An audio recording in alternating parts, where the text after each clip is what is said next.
မင်္ဂလာဗျအခုပုံတွေကစက်တွေကတော့ကျွန်တော်တို့ချင်းသေးဖြတ်ဆက်အသေးဖြစ်ပါတယ်ကျွန်တော်တို့ကဒီဘူးအဝါထဲမှာကျွန်တော်တို့တွေကဒီဇယ်က3စားဆေးရတစ်စား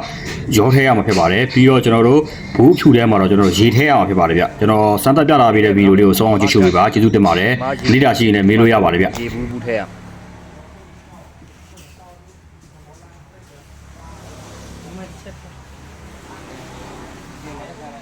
တို့ပြရမှာတို့သိတယ်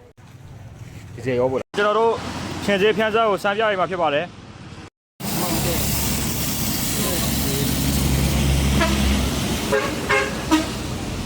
အစီနေတော့ရပြီ